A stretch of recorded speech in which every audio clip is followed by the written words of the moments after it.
국내 사용자들이 사용하기에 친화적으로 변했습니다. 반글화가 굉장히 쉬워졌고, 여러분들에게 반글화하는 과정을 최단거리로 알려드릴게요. 안녕하세요. 테크가 즐거운 인테크입니다. 오늘은 Y700 2세대를 한번 자세히 보여드리려고 가지고 왔습니다. 제가 기존에도 아이패드 미니하고 비교도 간단하게 해드리면서 소개를 해드렸었는데 궁금증을 참을 수가 없어서 구매를 했습니다. 직구를 했고요. 언박싱을 하면 충전기 이런 식으로 넣어주는데 직구 제품이기 때문에 젠더를 쓰셔야 돼요. 충전 스펙은 지금 살펴보니까 50W, 45W 거의 뭐 비슷한 수준으로 고속 충전을 지원한다. 여러분들께서 충전기를 구매할 때는 60W급 정도를 구매해서 사용하시면 풀 스펙을 사용하는데 문제가 없을 겁니다. 이런 식으로 케이블도 같이 동봉이 되어 있어요. 보통 중국 제품들이 이제 A2C를 많이 쓰는데 얘는 이제 C2C를 사용을 하고 있고요. LTE는 되지 않는 모델이지만 SD카드 확장을 위한 트레이를 빼는 핀이 들어 있고요. Y700 1세대를 구매했을 때하고 거의 뭐 비슷한 정도의 패키징으로 볼 수가 있겠고요. 외관부터 한번 살펴볼까요? 자, 1세대는 제가 언박싱을 딱 하자마자 생각보다 두껍고 무거운데 8인치 태블릿이기 때문에 핸들링을 할 때는 크게 무리가 없다고 생각을 했었습니다. 그런데 이렇게 게임을 들고 계속 하다 보니까 이 무게감이 확실히 손목에 좀 전달이 되는 느낌이 있었어요. 1세대 제품 무게를 한번 볼게요. 398.1g이고 2세대 제품 367.3g. 비슷한 제품군들을 하나씩 좀 보여드릴게요. 아이패드 미니 6세대, A7 라이트, 그리고 올드 큐브. Y700 1세대에 비해서 2세대는 10% 정도 가벼운 무게를 보여주고 있다. 이게 지금 가장 중요한 포인트라고 보시면 되겠습니다. 1세대에서 무게만 줄어든 게 아니라 두께가 좀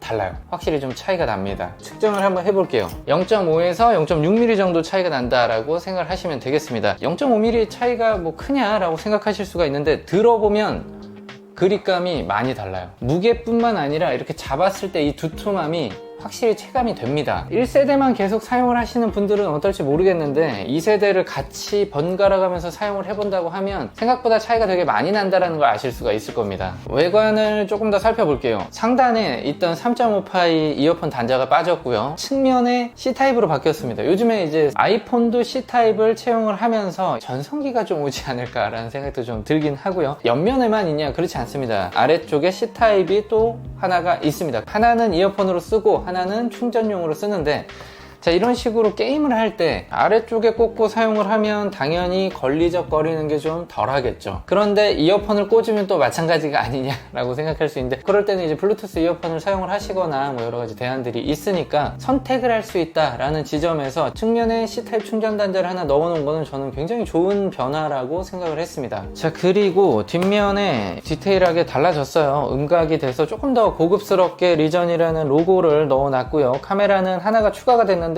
이게 저는 이제 초광각인가 했어요. 그건 아니고 매크로라는 메뉴가 들어있더라고요. 그래서 접사를 찍을 때 조금 더 효율적으로 쓸 수 있는 카메라를 하나 넣어놨고, 메인 카메라는 1300만 화소 그대로 유지가 됐습니다. 뭐 다른 부분은 비슷한데 약간 미묘하게 얘는 이제 조금 더 지문이 좀 더 잘 묻는 재질이라 그럴까요? 바뀐 재질은 서걱서걱 마찰감을 좀 높여서 지문이 좀 덜 묻는 그런 재질 있잖아요. 개인적으로는 더 좋은 재질인 것 같아요. 전반적인 만듦새가 조금씩 디테일이 업됐다. 아, 그리고 한 가지, 전면 카메라가 이 센터에서 약간 왼쪽에 있었거든요. 2세대 오면서 이어폰 단자 없어지고 그 자리에 카메라를 넣은 게 아닌가, 제자리를 찾았다 라고 생각을 하시면 좋을 것 같습니다. 이제는 가장 중요한 부분들을 살펴볼게요. GUI가 15가 탑재가 돼서 나왔어요. 그리고 안드로이드도 13 버전이 올라갔고요. 반글화가 굉장히 쉬워졌고 국내 사용자들이 사용하기에 친화적으로 변했습니다. 여러분들에게 반글화하는 과정을 최대한 최단거리로 알려드릴게요. 자, 레노버 지금 초기화를 하면 이런 식으로 로고가 뜨고 부팅이 됩니다. 부팅 속도도 예전보다도 더 빠른 것 같습니다. 스냅드래곤 8 플러스 젠 1이 들어가 있어요. 굉장히 성능이 고사양인 그런 제품입니다. 현재는 8 젠 2까지 나오기는 했지만 안드로이드 진영의 가장 뭐 좋은 제품이 아닐까, 8인치 제품에선 말이에요. 자, 일단은 GUI 15라고 나와 있고 여기서 일단 친근한 잉글리시 선택하시고요. 자, 레노버 아이디는 넣지 않고요. 페이스 아이디 지원을 하는데요. 일단은 그냥 넘어갈게요. 저는 제스처 아이디가 편해서 제스처 내비게이션을 선택을 할 거고요. 자, 지금 보시면 이런 식으로 다 영어로 돼 있어요. 영어로만 돼 있어도 사실은 뭐 여러분들께서 쓰는데 뭐 크게 지장은 없으시겠지만 한글이 더 편하니까 앱센터에 들어가서 요것들은 지금 필요가 없어요. 비활성화를 하시고요. 구글 플레이 스토어를 까시고 이 사이에 세팅으로 가셔서 앱스를 누르세요. 그리고 점 3개 누르시면 구글 베이직 서비스 나옵니다. 얘를 누른 다음에 활성화를 시키세요. 그리고 돌아 나오셔서 그 사이에 깔려있는 플레이 스토어를 선택을 하세요. 그러면 이제 로그인을 해야 됩니다. 플레이 스토어를 눌렀는데 반응이 없으면 재부팅을 한번 하세요. 구글 베이직 서비스가 활성화되어 있지 않으면 요거 활성화 안 됩니다. 여기까지 오시면 이제 뭐 사실은 절반이 일단 끝난 거예요. 조금 더 편리하게 G보드를 깔고 해보겠습니다. G보드를 오픈을 하시면 여기서 안내가 나와요. 안드로이드 키보드랑 중국은 없어지도록. 그럼 두 번째 스텝으로 가서 G보드 애드 키보드를 누르신 다음에 코리안을 누르시면 원하시는 배열로 선택을 하실 수 있어요. 다시 이제 플레이스토어에 들어가셔서 셋 에디트를 이번엔 설정을 할 거예요. 누르신 다음에 인스톨을 하고 요 사이에 세팅으로 가셔서 밑에 보시면 제너럴 세팅 있어요. 랭귀지 인풋, 여기서 랭귀지를 누르신 다음에 제일 위에서부터 한 번씩 내려오시고 나오세요. 그리고 나서 다시 셋 에디트에 들어가서 Continue, OK. 아래쪽을 보시면 시스템 로케일즈가 나옵니다. 누르시고 에디트 밸류 과감하게 지우시고 KO 다시 KR 세이브 체인지. 이제는 재부팅만 하면 됩니다. 되게 좀 신기했던 게 한글이 진짜 많아요. 꼭 글로벌럼에서 한국어 설정을 한 것처럼 대부분이 다 한글로 나와서 저는 개인적으로 많이 놀랐습니다. 사용하기도 편리하고요. 방금은 끝난 거예요. 구글 계정만 잘 넣고 셋 에디트 받으시고 하면 되는데 제가 알려드렸던 중간중간에 하나씩의 포인트 있죠. 그거만 지키시면 돼요. 여기서부터는 이제 최적화를 하는 움직임인데요. 제가 하는 최적화를 알려드릴게요. 설정에 들어가서 앱에 들어가세요. 필요 없는 것들 이것도 이제 제거를 하시고요. 다 지워도 상관이 없더라고요. 제가 해봤더니 지워지지 않는 것들은 사용 안 함으로 바꾸세요. 그러면 홈 화면에서 없어집니다. 그리고 인터넷 브라우저를 하나 설치를 하셔야죠. 검색해서 나오는 거 설치를 하시면 돼요. 그리고 저희가 또 테스트를 해볼 것들이 여러 가지가 있죠. 필요한 것들을 같이 좀 받아볼게요. 이 정도 일단 설치해 놓고 홈 화면을 만들어 보겠습니다. 지금 보면은 배터리에 잔량이 표시가 되지 않고 있는데 여기서 배터리 잔량 비율을 선택을 해주시면 이제 배터리가 숫자로 나와요. 그리고 11시 40분인데 여긴 10시 38분으로 나오고 있어요. 일반 설정에 가시면 날짜 및 시간이 있어요. 밑으로 내려보시면 대한민국이 나옵니다. 요거까지는 설정을 해주셔야 됩니다. 1세대 설정이랑 한번 비교를 해볼까요? 한글이 확실히 많이 보여요. 1세대는 지금 다 영어로 되어 있죠. 개인 사용자 지정 들어와 보시면 애니메이션을 고를 수가 있군요. 그리고 디스플레이에 와보시면 좀 차이점이 발생을 합니다. 화면 새로 고친 빈도로 이거는 뭐랄까요, 화면 주사율이라고 하면 좋았을 것 같은데 해석이 좀 잘못된 것 같습니다. 1세대는 120Hz하고 60Hz만 있는데 이번에 2세대 같은 경우는 144, 120, 60 이렇게 세 가지 설정을 할 수가 있어요. 눈으로 보면 묘하게 좀 차이가 납니다.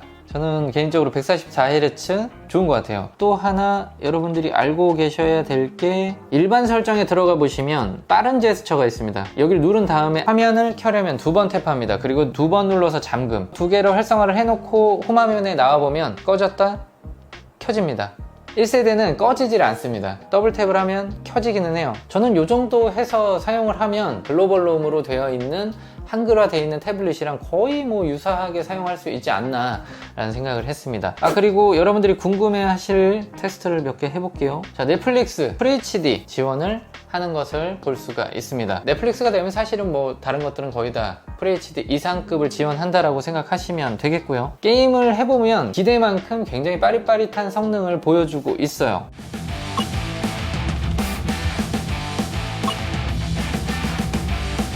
작은 체구에 비해서는 정말 빵빵한 소리가 납니다. 게임을 하는데 전혀 무리가 없고 손목도 부담이 없어요. 긱벤치랑 제가 와일드라이프 스트레스 테스트는 돌려놨습니다. 이 정도 차이가 나는데 긱벤치 스코어는 2배 이상 차이가 나기도 하죠. 그리고 3D마크 점수도 생각보다 차이가 많이 나서 저는 좀 놀랐습니다. Y700 2세대 제가 반글화부터 1세대하고 1대1 비교를 하면서 차이점에 대해서도 여러 가지를 알아봤는데요. 1세대를 사용하시는 분들이 2세대를 넘어갈 이유가 있냐라고 물어보시면 사실은 1세대보다 훨씬 좋은 건 맞아요.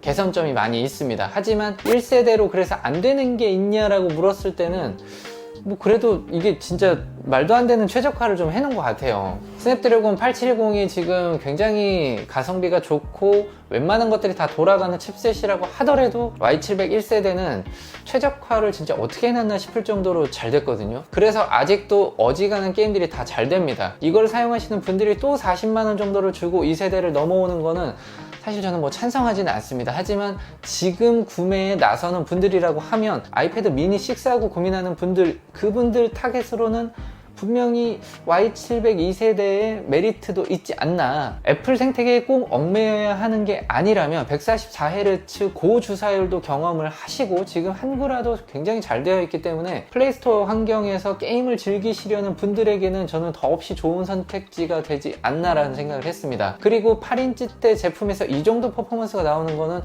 현재는 없잖아요. 국내에서 이제 또 삼성에서 출시하려고 하고 있는 8인치 제품이 있죠. 그것도 이 제품들과 비교를 하면서 하나씩 알아보는 시간을 갖도록 하겠습니다. 오늘 영상 여기까지 하도록 할게요. 감사합니다.